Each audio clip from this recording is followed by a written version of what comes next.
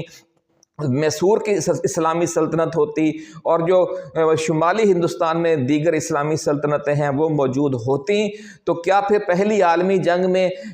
جو ترکی ہے اس کو اس طرح تنہا کر کے مارا جا سکتا تھا؟ نہیں مارا جا سکتا تھا۔ لیکن یہ ہے کہ آپ بر وقت اپنے دوستوں کو جو عالمی استعمار ہے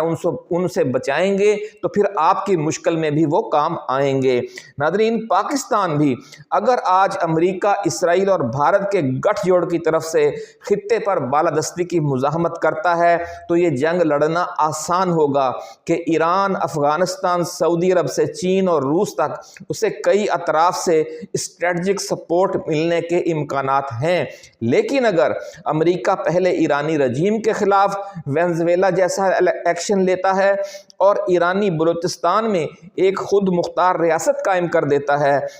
اور پاکستان کی دہلیز پر آ کر بیٹھ جاتا ہے تو پھر اپنی آزادی اور قومی سلامتی کی جنگ لڑنا کتنا مشکل ہو جائے گا ہمارے لیے، یہ سمجھنا کوئی راکٹ سائنس نہیں ہے۔ ناظرین اکرام،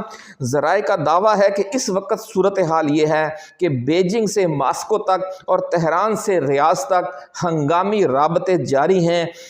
اور ہمارے خطے کے حکمران اس حوالے سے صلاح و مشورے کر رہے ہیں کہ اپنے خطے کی اور اپنے ملک کی آزادی کو درپیش اس اجتماعی خطرے سے کیسے نمٹا جائے۔ اس حوالے سے ذرائع کا یہ بھی کہنا ہے کہ تمام دوست ممالک، خاص طور پر چین اور سعودی عرب کی طرف سے ایک بار پھر پاکستان کی جو ڈیپ اسٹیبلشمنٹ ہے اس کو مشورہ دیا جا رہا ہے کہ پاکستان میں سیاسی انارکی کے فوری خاتمے کے لیے قومی اتفاق رائے پیدا کیا جائے اور 75% پاکستانیوں کے نمائندہ عمران خان کو جیل سے باہر نکالا جائے، جس پر ایران سے سعودی عرب اور چین سے روس تک دنیا کے پاکستان دوست ممالک بھی اعتماد کرتے ہیں اور ان کی قیادت میں پاکستان میں ایک قومی اتفاق رائے کی حکومت اور ایک جنگی کابینہ بنائی جائے جو اس صورتحال میں ملک و قوم کو لے کر آگے چلے، اور اس کابینہ میں بلاول بھٹو زرداری اور مریم نواز شریف بھی شامل ہوں اور تمام سیاسی جماعتوں کی اس میں نمائندگی ہو، اور یہ قومی حکومت کم از کم 10 سال کے لیے قائم کی جائے اور پاکستان کو خطے کے ممالک کی جو فرنٹ لائن اسٹیٹ بنا کر سعودی عرب سے ایران تک اور چین سے روس اور افغانستان تک ایک مضبوط اسٹریٹجک بلاک بنایا جائے تو دنیا کو ایک بار پھر اقوام مغرب کی غلامی میں جانے سے بچایا جا سکتا ہے۔ اپنا خیال رکھیے گا۔ اللہ حافظ۔ پاکستان زندہ باد۔